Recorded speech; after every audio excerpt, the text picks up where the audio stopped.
It was the kind of moment that doesn't make headlines, but changes the tone of global politics forever. A private diplomatic summit was underway in Addis Ababa, with African and European leaders gathering for what was meant to be a quiet discussion on cooperation and security. But everyone in the room knew something was different this time. One chair at the table held more weight than the rest. It belonged to Captain Ibrahim Traoré, the 36-year-old leader of Burkina Faso, whose rise had shaken old alliances and challenged the legacy of post-colonial power. He was not here to follow tradition. He was here to redefine it. Tension settled in the air like a storm waiting to break. Across from him, another powerful figure was about to enter, French President Emmanuel Macron. The symbolism couldn't be ignored. One represented the old European order, the other a new generation of African leadership, no longer willing to play by foreign rules. The moment their paths crossed was inevitable, and everyone in the room knew it would be far from ceremonial. As the double doors opened, Macron stepped in with his usual composed stride, flanked by senior French diplomats. His tailored navy suit, calm expression, and slight nods toward various African leaders suggested business as usual. But he wasn't met with warm applause or eager greetings. The atmosphere was cold, measured. The leaders stood, as protocol required, to show respect for the head of a visiting European nation. One by one, chairs pushed back, backs straightened, eyes followed the president. Except for one. Traoré remained seated. The silence that followed was almost physical, heavy and immediate. Macron hesitated mid-step. His eyes flicked toward the Burkina Faso captain, who sat still, arms crossed, his posture unshaken. The young leader didn't look angry. He looked intentional, calm, unmoved. Around the room, glances were exchanged, some awkward, some impressed. Even African leaders who disagreed with Traoré's bold decisions couldn't deny the message being sent in that one quiet act of defiance. Macron quickly recovered. He continued toward his seat, adjusting his suit and avoiding eye contact. But his aides looked unsettled.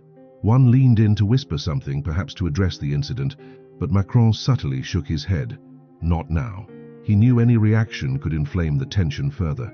Instead, he sat down carefully, opened his folder of documents, and tried to act as though nothing had happened. But everyone in that room knew it had. This wasn't just about seating protocol or diplomatic manners.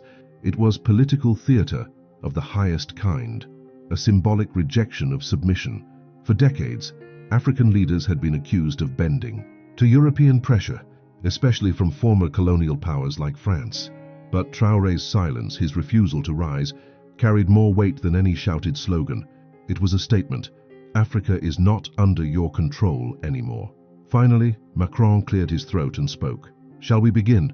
he said, his voice steady, but thinly veiled with tension. His words were formal, but the undercurrent of unease was impossible to ignore. Papers rustled, microphones adjusted, and the meeting officially started. But the energy in the room had shifted. The balance of respect had been challenged. It wasn't long before the subject everyone had avoided came to the surface. After several minutes of policy talk, security briefings, and general remarks, Macron turned to Traoré directly. "Mr. President," he began, his tone careful, "I couldn't help but notice your decision not to stand earlier. I assume there's a reason for that?" All eyes turned again to the young Burkina Faso leader. Traoré sat forward slightly, folding his hands on the table. His voice, when he spoke, was calm, measured, not defiant but firm. "Yes, Mr. President," he said, "there is a reason. My decision was symbolic. I am here to speak as an equal, not as someone expected to show submission. Burkina Faso is not a lesser nation, and I am not here to bow, but to speak, to build, if that's possible, with mutual respect." The room went still. You could hear the breath catch in a few throats. Even those who had questioned Traoré's methods found themselves silently nodding. It was a reminder of something long buried under diplomacy: dignity. Macron blinked, but he did not interrupt. He couldn't afford to. He knew the cameras weren't rolling, but every diplomat present would carry this story back to their countries. Traoré continued, "Africa has been spoken to for generations. Today we speak back, not with anger but with clarity. We welcome friendship, not control. Cooperation, not commands. This is not personal. It's historical." Macron, for all his experience, looked like a man caught between two eras, one that was ending and one he hadn't quite prepared for. He adjusted his glasses slowly, offering a nod, not of agreement, but recognition. He understood what had just happened. This wasn't just a young president making a point. This was a generational shift, and he was sitting across from it. Traoré's message had landed, but it wasn't just meant for Macron. It was meant for every leader in that room, every African citizen watching from a distance, every European policymaker who still saw Africa through an outdated lens. This moment, silent, tense, and without dramatic confrontation, was louder than speeches. And it wasn't over. For a few moments no one spoke.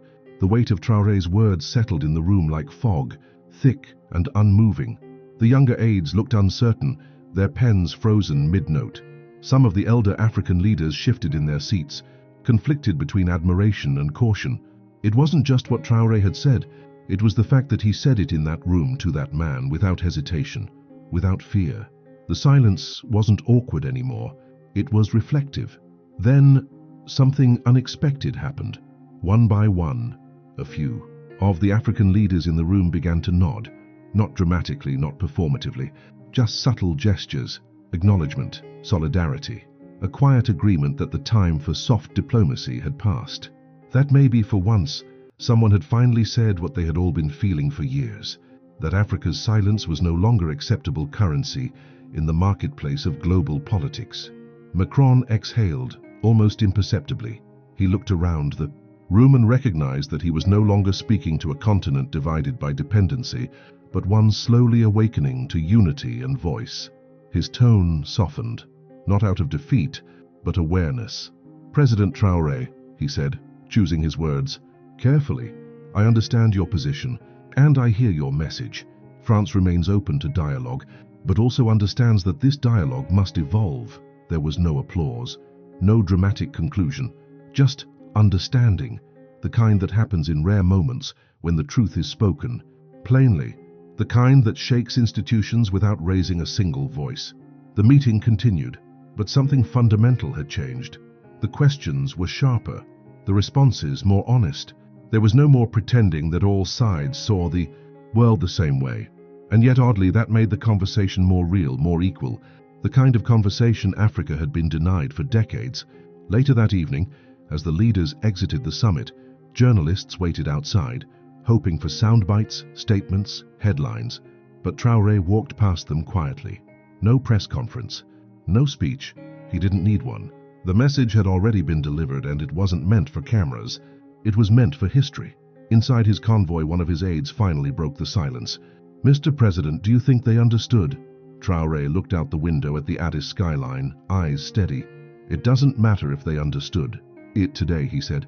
"What matters is that they'll never forget it."